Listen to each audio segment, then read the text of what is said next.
they would not be able to meet the kind of expectations which are necessary in your study to meet the expectations on climate financing. And in addition to this, if there's any other point on which you believe after hearing the minister, you would like to make any comment or observation, please feel free to do so now. Thank you. Thank you. I think the minister started with talking about the world is on fire was our definition. I mean, if you actually think about the fact that the world is on fire and the assumption that we will go into many more polycrises, and so we will start seeing new and different alliances, does that mean that at some point we all become allies?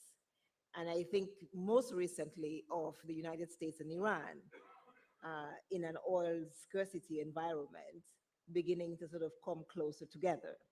And so your comment from Kautilya in 300 BC on permanent interest becomes an important one. Now, if we agree that growth is a permanent interest for everybody and getting out of poverty is a permanent interest, and we start from that as the place to go, then almost irreconcilably we must agree then that that new growth strategy has to be something that's global and that we will all come behind it.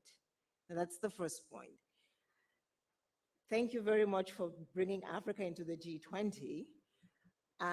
In Africa now, the conversation is, yes, now we're in the G20, what do we do?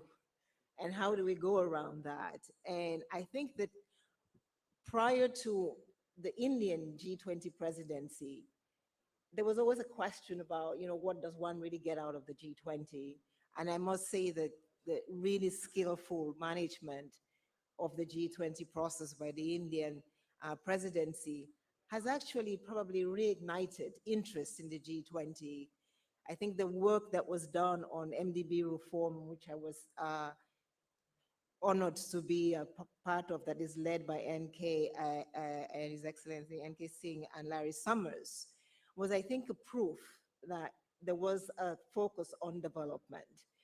There was a focus on how do we finance this development. We have spoken about the need for $2.4 trillion to do the climate financing part. 1 trillion should come from, minus China, 1 trillion should come from external financing, which essentially means donor contributions. But if you look at IDA, donor contributions to IDA have been going down for the last 10 years. And so the question is, can we actually push that conversation? And maybe one of the things that a G20 with an Africa membership will do is to actually bring that conversation to the table every year, because there's no either country in the G20 by definition. And so it's never a big issue. And so I think that when one asks the question, what does an African involvement in the G20 bring? It actually brings that. It brings the voices of a whole constellation of people into the conversation. Even in the report on the IEG and MDB's Bigger, Better, and Bolder that we wrote, one of the struggles that we've all been having is, why can't we take things to scale? And India has a very good model today in the digital public infrastructure space. You have demonstrated that it works. You have demonstrated its benefits for poverty, for growth, for job creation. And I wonder now whether there is space somewhere to create partnerships that make the India DPI a global DPI. And if one were able to bring that to scale, there are huge transformations in the world. And of course, India's share of global trade will increase enormously once something like that is happening. I come from a continent where almost 500 million people are not documented. So just imagine, so we don't have those savings.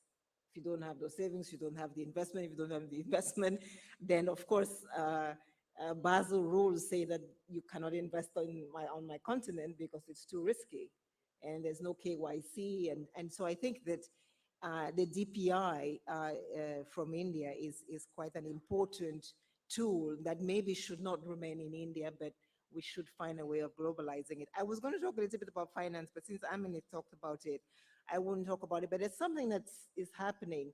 As we work and we wrote the report on the IEG, we are all now saying guarantees are the best thing and it's very important to do guarantees. But I think we need to step back a little bit and also ask whether in the guarantee framework, we should guarantee local private sector. Because today, the guarantee framework only guarantees foreign private sector, which means that a Tata industry in India cannot get a guarantee to do an investment in India. And so there is an almost inbuilt bias for almost, I would say, Western investments in emerging markets. And I think we need to begin to change even the institutional architecture around funding and investment for development.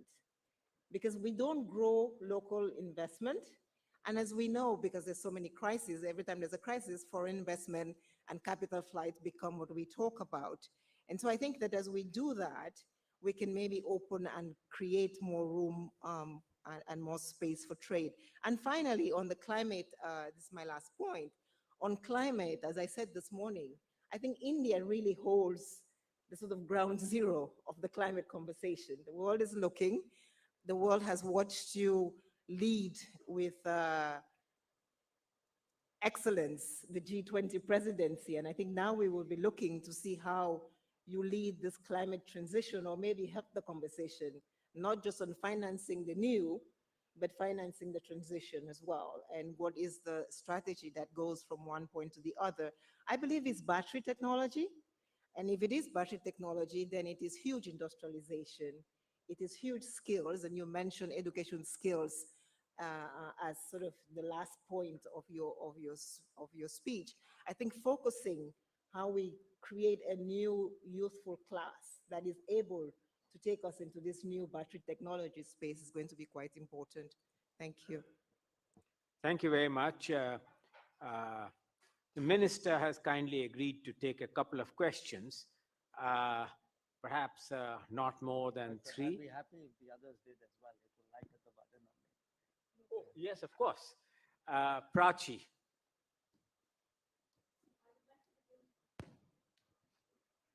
Maybe I have a question.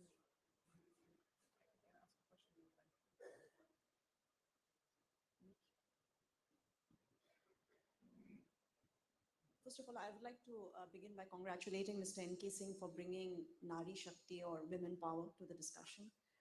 My question is for Minister. Minister, you referred to a number of terms and it's been buzzing in the conference everywhere: deglobalization, fragmentation, decoupling, and now reglobalization. Despite all this, if you actually look at the data, international trade has been remarkably resilient globally and including for India. So, if you think about it, have we really overestimated, the risks to trade globalization, or, how do we, how do you, address this disconnect between the rhetoric and the facts? Thank you very much. All right. Take it question by question. No, we take a couple of questions, and then we will also not all questions are directed at the minister.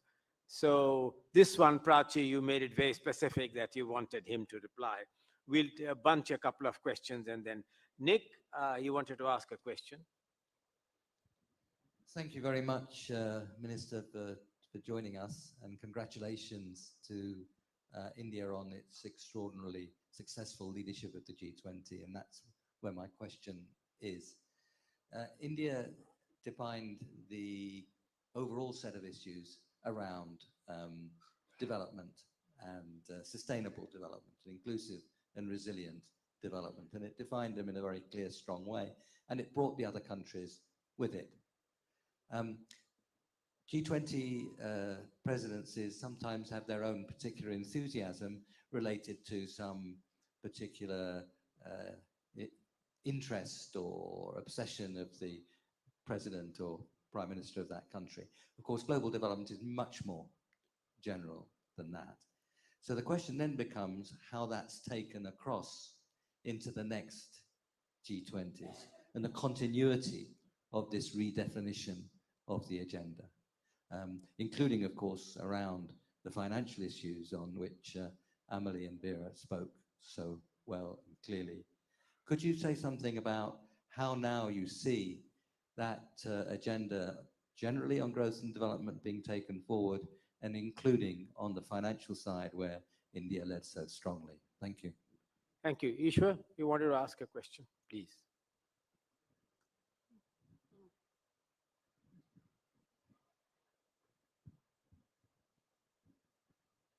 And notwithstanding the vast expertise of Dr. Songwe and Minister Monchala, this is a question about India to Minister Jaishankar.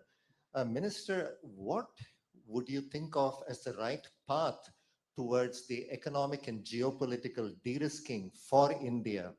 More specifically, as we look around the world right now, we see economic and geopolitical alliances falling in line with each other. Now, the path that India seems to have struck out on is to maintain alliances that seem to be based on specific issues. On economic issues, you have certain alliances. On political issues, you seem to have certain alliances. And even there, it seems to be finely divided by issues. Now, that has the advantage for India of providing a lot more strategic autonomy. But is there a risk to this approach that you develop much less deep, much less reliable alliances, especially when trouble comes? All right. Was there any? Yes, please, Pradeep. Thank you, NK. Minister, good afternoon. Two questions. One is the way we approach this whole issue about IFI reforms, MDB reforms. Can we not approach the issue of the Security Council reforms, which has been hanging fire since a long time? Second question is, congratulations to bring AU into the fold. When are we holding the next Indo-African summit? Thank you. Okay, one last question here.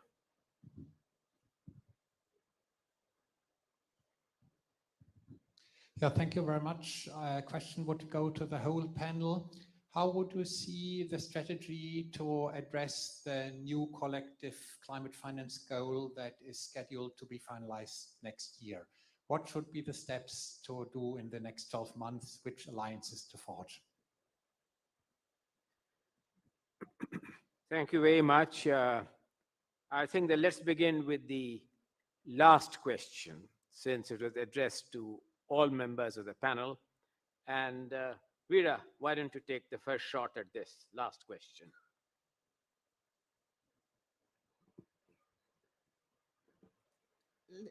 That was a good question.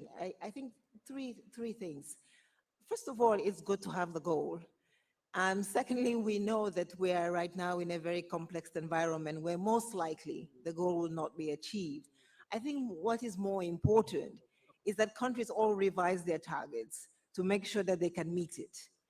But it is not enough to meet it, as we have, to revise your targets, as we've been saying, as Emily, we need the financing.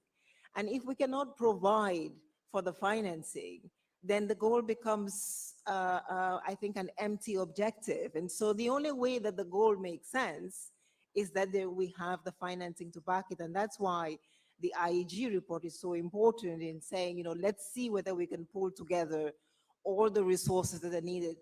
I mean, right now we have $130 billion of development finance to finance what is, we say, a climate and a world that is going to be on fire. As an international community and as the G20, don't we really believe that 390 billion will be good enough to do that? Because that's the number we're asking for in the IEG report that you asked for. And it's not that big of a jump, 390 billion to, do the 1 to 5 scale to a trillion. I think until we get that, we can never be able to say that we will meet the targets of that goal. And that's why, one, it has been very important that the Indian presidency asked for the report. Now we have the numbers. The second thing will be, we need to find the resources. commit them, disburse them, and then we must get the private sector around the table to get us there. Okay, Evelyn, do you want to add anything to what Yes, Vera said? not to contradict any of the words, but I think if we want to set new goals, we have to be extremely lucid on our capacity to meet them and therefore to organize the system so as the goals are out reach, because if not, if they're out of reach, I think we lose a lot of credibility. So one, we have to see how we make the financial flows going again from the OECD to the non-OECD world. And if we don't manage to do this at scale and with the right speed, most of what we have been discussing here for 4 days will be extremely difficult to achieve. I agree with Vera. We need to look at how we guarantee more risky investment in domestic currency from domestic investors. And the third point, which is a link to the question about Nick, continuity, I think we also have to be very lucid on the diversity of challenges. India has a challenge around coal. Brazil has a challenge with forest. Europe has a challenge with a lot of the way we produce high-intensive production and our lifestyle and our housing and so on. So we need also to be able to differentiate, because if we sum money with so different objectives to fulfill, at the end we have the impression that we merge things which are totally different in the nature of instruments we need, in the speed we need, in the timing we need. Last point, just want to say that France supports the revision of the UN Security Council for many years, and we are here a supporter of India. Thank you. I think that logically takes us to the next set of questions. And I think that both you, Vera, and Evelyn, just Nick, all three talked about the continuity part of the G20. But the fact remains, Minister, that by its very definition, the leadership of the G20 is an annual process. It's a rolling stone. And in a rolling stone, how does it ensure that with each year, some moss is gathered which doesn't roll over and is in some ways nourished? The core question is the continuity aspect of a G20, even though the leadership is annually rolled over. Minister.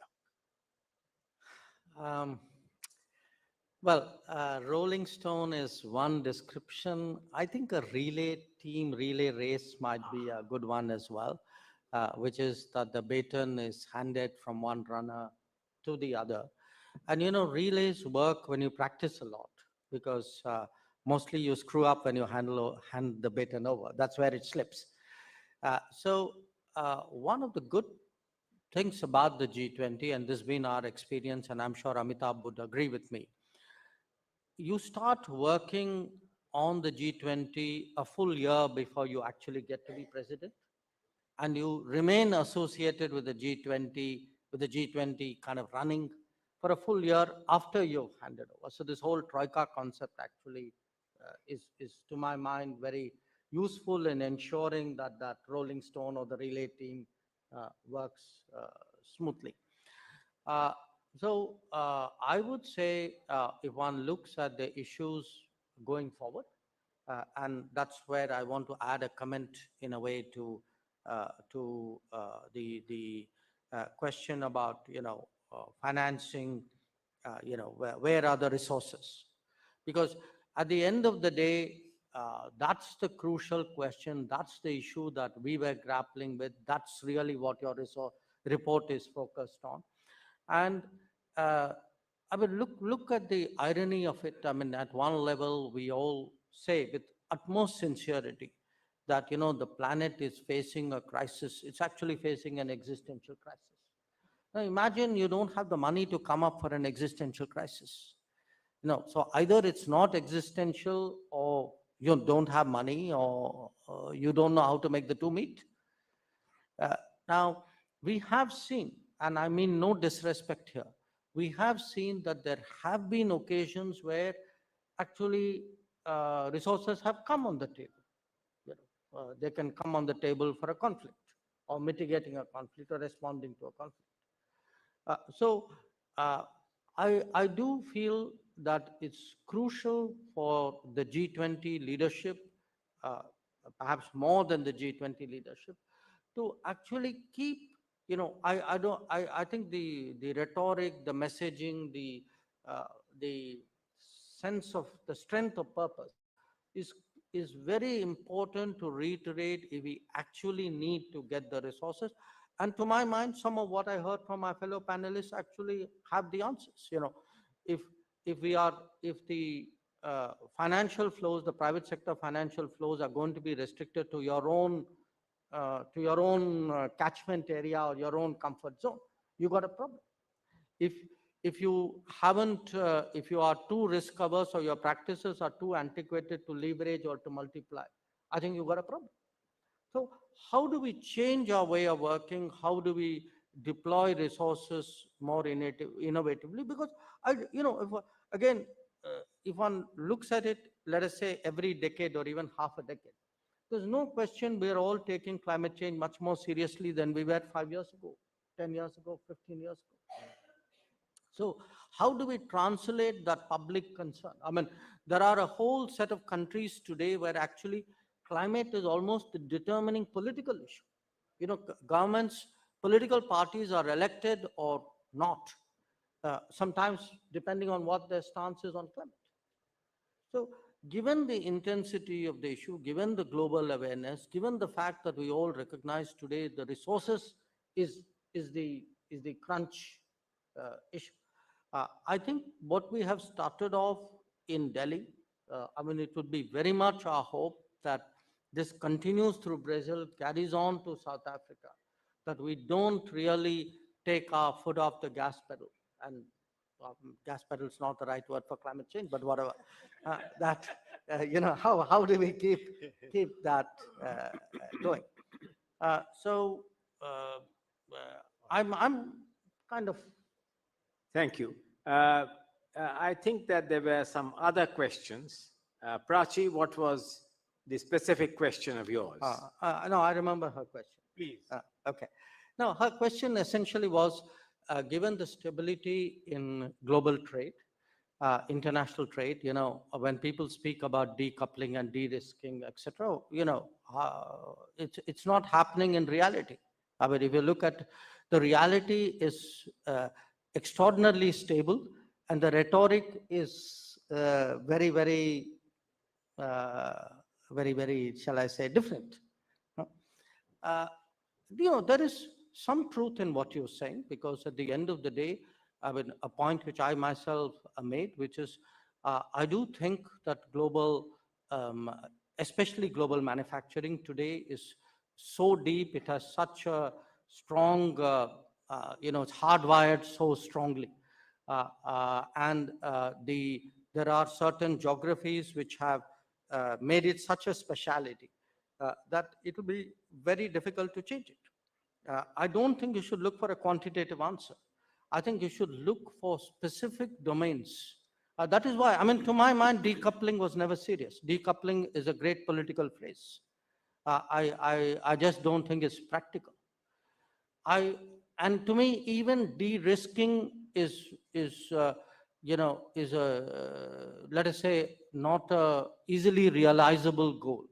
But if you look at certain specific domains, you know, if you look, say, for example, at telecom, I think the last 5 years has seen a huge change where the global, where market shares of companies are concerned, where, you know, who is comfortable with whom.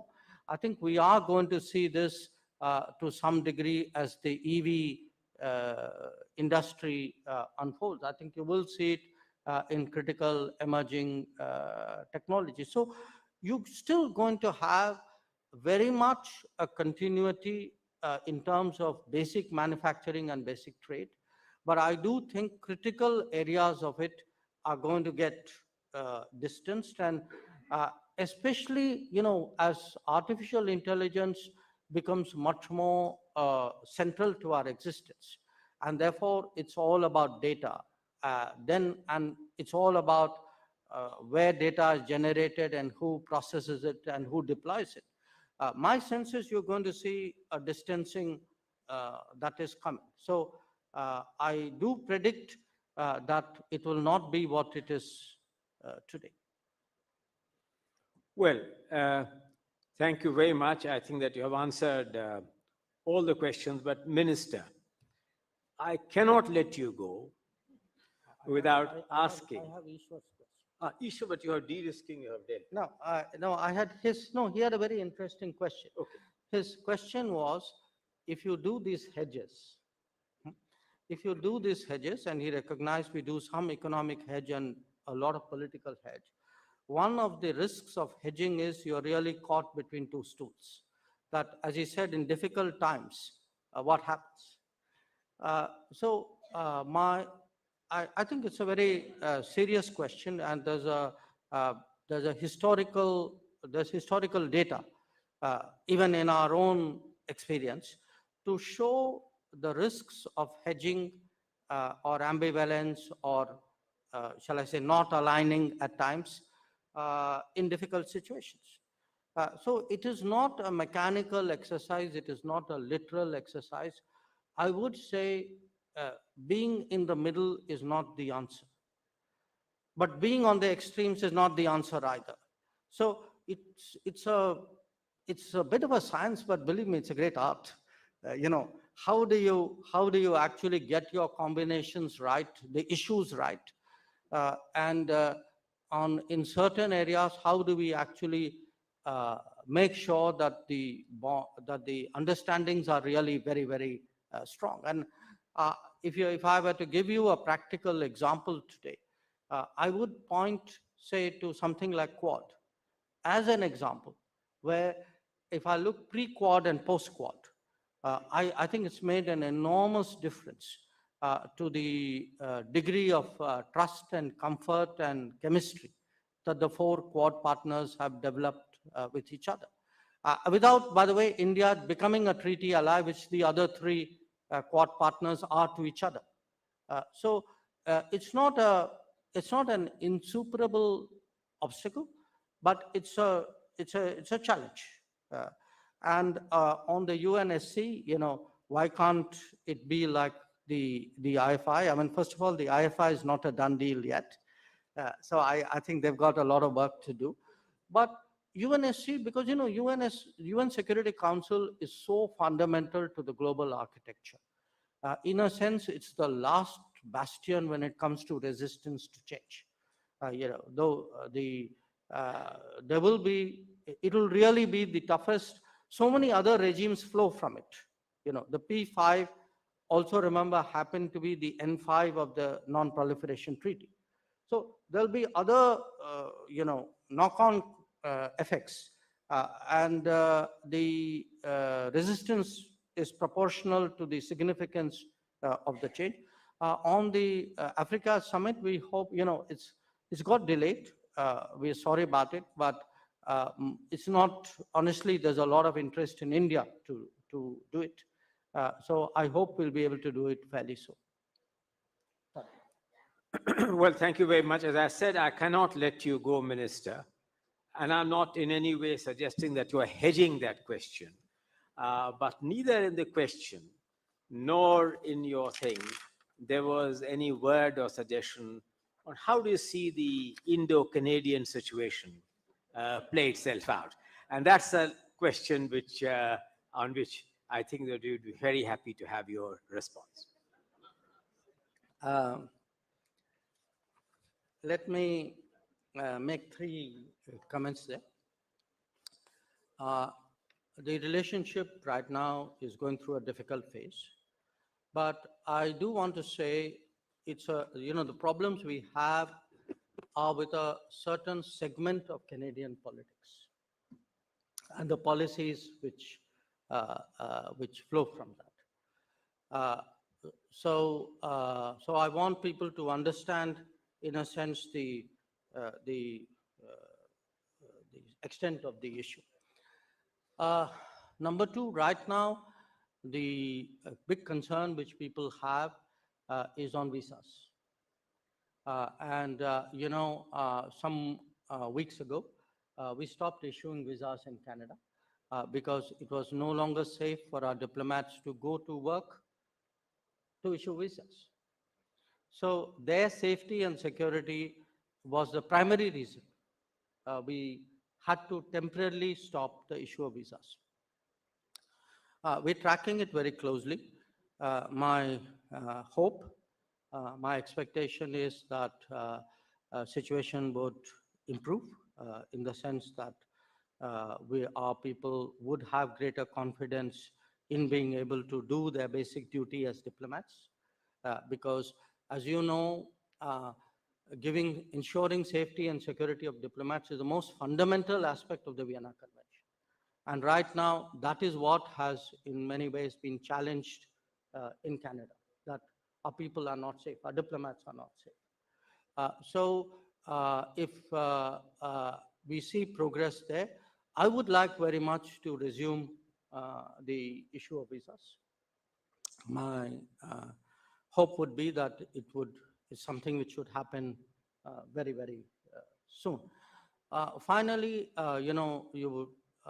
there's this whole issue of parity, that the size of how many diplomats there are of one country versus how many diplomats there are of the other country.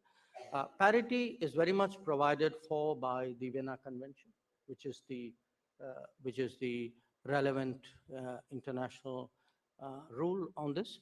But in our case, we invoked parity because we had concerns about continuous interference in our affairs by Canadian personnel. We haven't made much of that public. My sense is over a period of time, more stuff will come out and people will understand why we had the kind of discomfort with many of them which we did. Well, thank you very much. I think that brings us to the end of this closing plenary. But let me say that this closing session has been a very illuminating one.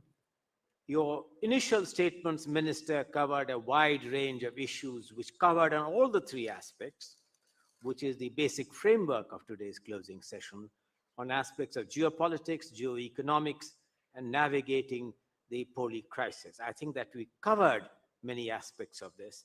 And I thought that in the question answer sessions, the issues on the challenges of an orderly transition to an era of renewable energy, to the issues of how to make the initiatives of the G20 a more abiding one, even as you go forward on an annual thing, and the idea of the Troika being given more operational content was an important aspect which you did, and I think that this is embedded in the documents, but I think we need to take this forward as we go along.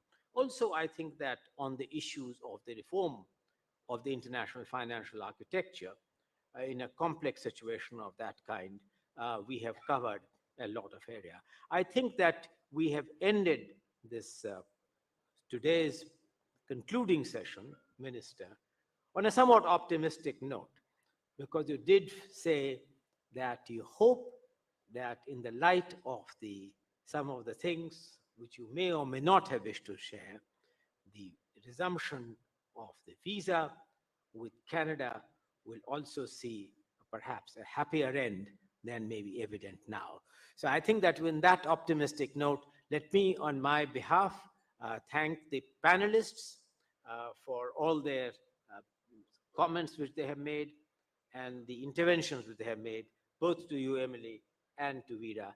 And of course, our great gratitude to you, Minister, for having spared your time and to have interrupted your travel schedule in being able to accommodate this request of ours, that we had the pleasure, if you recall, of having you as the concluding speaker at our first Kautilya Economic Conclave, when I had the privilege of moderating an interaction between you and at that time Senior Minister Tharman now President Thurman, whom you must have met during your last, during day before yesterday.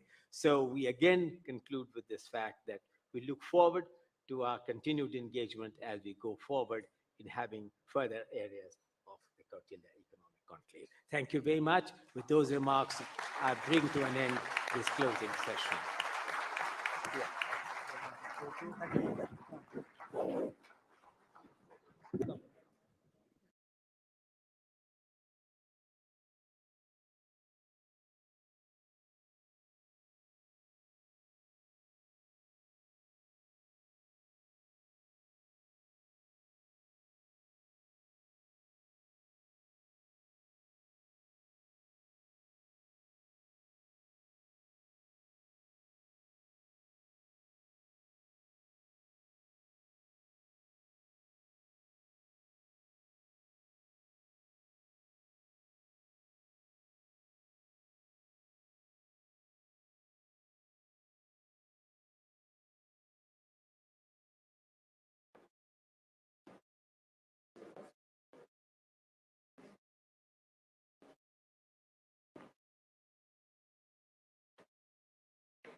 Hudson carries on that legacy today. We are grateful to have representatives from many of our international friends joining us here today.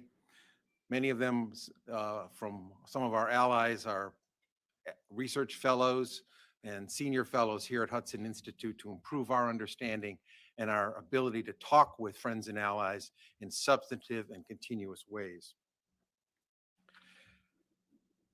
I particularly want to thank Ambassador Sandhu for his work advancing the Indo-American relationship. He's been a great friend, and we've had many conversations with him, and I want to thank him for his great representation of India here and his diligent efforts to try to help us understand what's going on in India and in the Indo-Pacific. Thank you, Ambassador.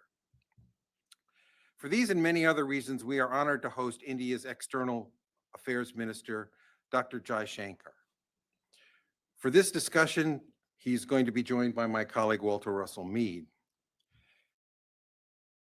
This discussion is important, I think, as is evident to most people here, because both of our countries are at a critical point in the history of the world.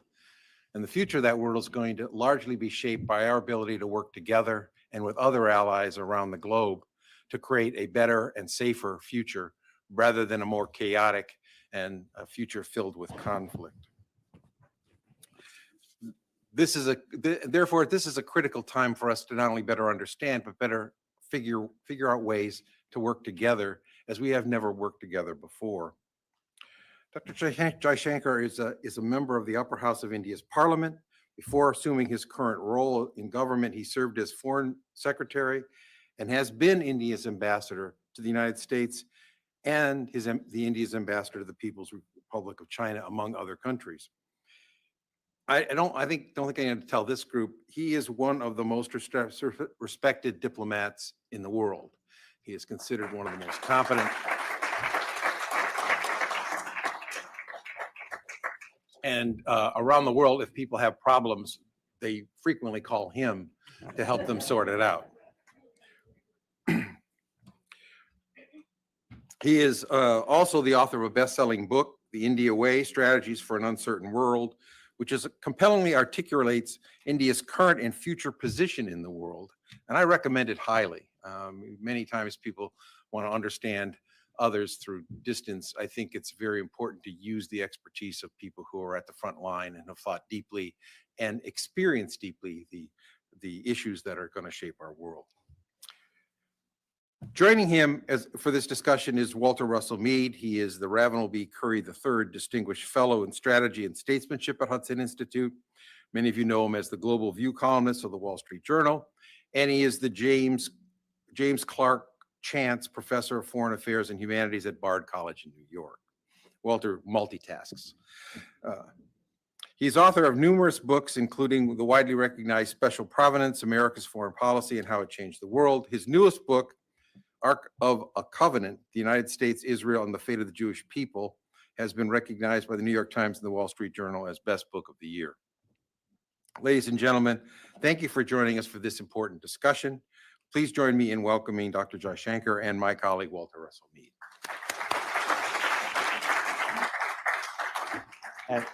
And I think we'll begin with Dr. Jaishankar speaking for a few minutes, and then we will go to question and answer. Would you like to speak from the podium or from your? It would be Yes, easier if okay, I do that. terrific.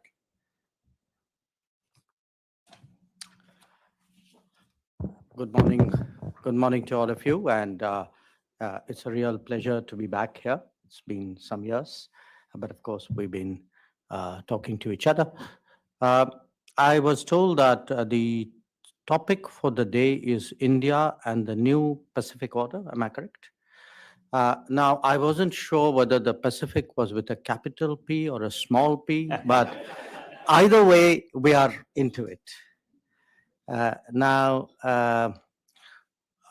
for many people, I think, particularly in the United States, it's probably a new idea, something very different to think of India in terms of the Pacific region, Pacific Order, the Pacific Community of Nations. And the fact that we have such a title and it seems natural today is an indication, actually, is one indication of what has changed in the world. Viewed from India's perspective, we today do much more business to the east of India than we do to the west of India historically. We look at our key trade partners, we look at our important economic partners, we look at a lot of our strategic interests. A lot of it is today extending eastwards into the Pacific and beyond. Now, what this has given rise to in the last few years is a concept of Indo-Pacific. That too has been readily embraced by many and contested by a few. But again, it's a concept that has actually gained ground. I often reflect on the fact that the separation, in a way, of the Indian Ocean and the Pacific region is something actually which was an outcome really of the Second World War. That if one looked at a global strategy and global understanding, before that, the Indian Ocean and Pacific Ocean were dealt with in a much more integrated way, with the emphasis on the Indian. So in some ways, what you